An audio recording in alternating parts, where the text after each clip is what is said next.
Bu yerda men pashalar hukmdori deyman.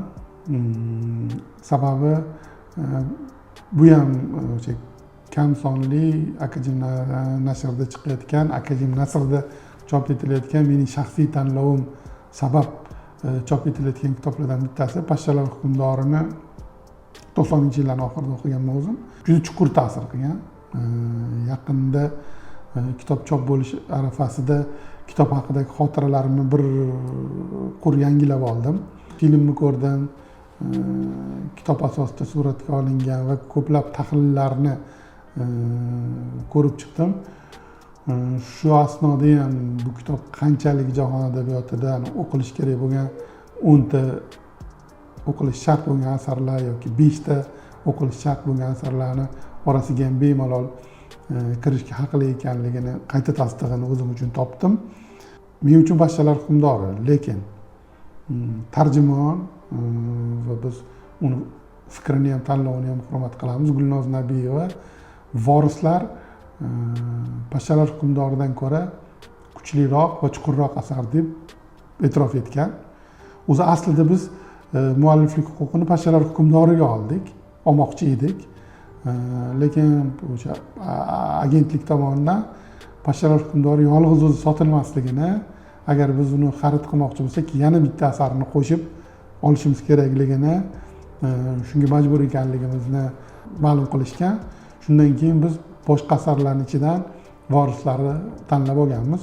Vorislar ham o'z-o'zicha baland asar, juda chuqur asar va yozuvchi qalami charxlanib, tajriba to'plagandan keyin yozgan asari. Shunaqa bo'lishiga qaramasdan, buni ham fazilatlari ko'p bo'lishiga qaramasdan, pashalar hukmdori men uchun balandroq.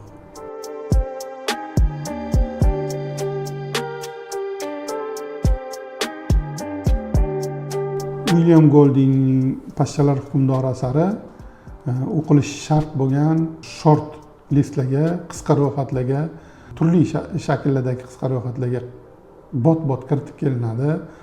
O'zi Nobel mukofotiga sazovor bo'lgan muallifning asari. Bu asarning qat'iy turib hamma o'qishi, ko'pchilik o'qishi shart bo'lgan asar deb o'ylayman.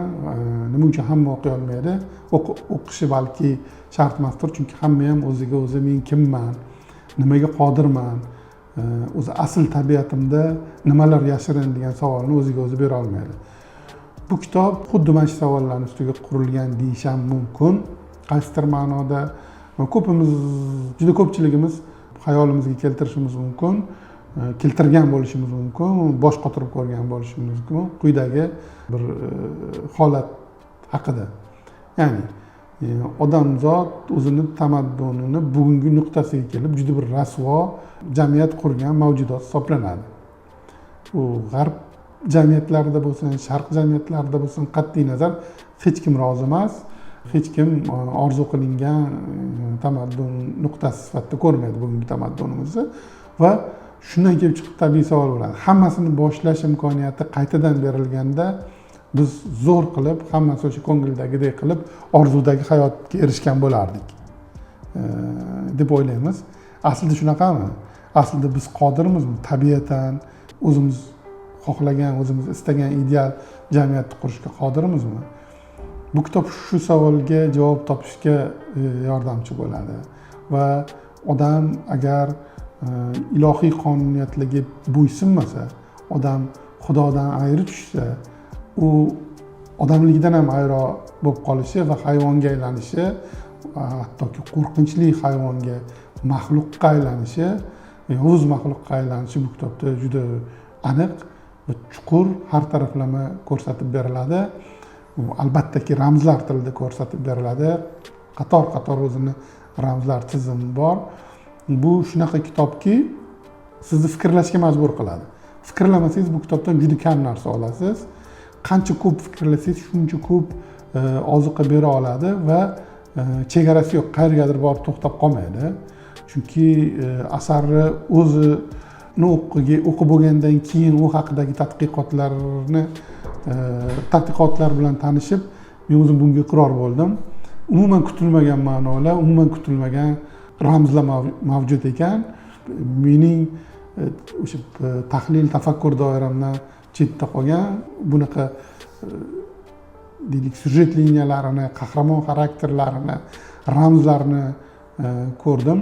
O'quvchiga ham tavsiya qilaman, kitobni o'qishni boshlashdan oldin yoki o'qib bo'lishi bilan rus tilidadir, turk tilidadir, ingliz tilidadir kitob haqidagi kitob tahlillari bilan, kitob haqidagi taqrizlar bilan, asar haqidagi taqrizlar bilan tanishib ko'rishni va undan oziqlanib yanada kuchliroq, chuqurroq tahlillarga berilishni tavsiya qilgan bo'lardim.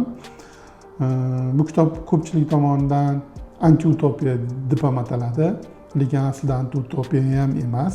Bu ham tadqiqotchilarning fikri. Kimdir antiutopiya deydi, kimdir antiutopiya emas deydi. Va o'sha ramzlar ta'birisiz ham ramzlarni mag'zini chaqmasdan ham bu kitobdan lazzatlanish mumkin. O'sha qoplama eng zohiriy sujet chizig'i ham o'quvchiga juda ko'p narsa bera oladi. Xullas, jahon tafakkurining, jahon badiiy tafakkurining eng yuksak namunalaridan bittasi, mutlaq o'qilishi shart bo'lgan kitoblardan bittasi va cheksiz lazzat va tafakkur hadya qila oladi o'quvchisiga deb hisoblayman. Shuning uchun bu kitob o'qilishi kerak va bu o'zbek kitobxoni uchun haqiqiy bayram bu kitobning chop etilishi.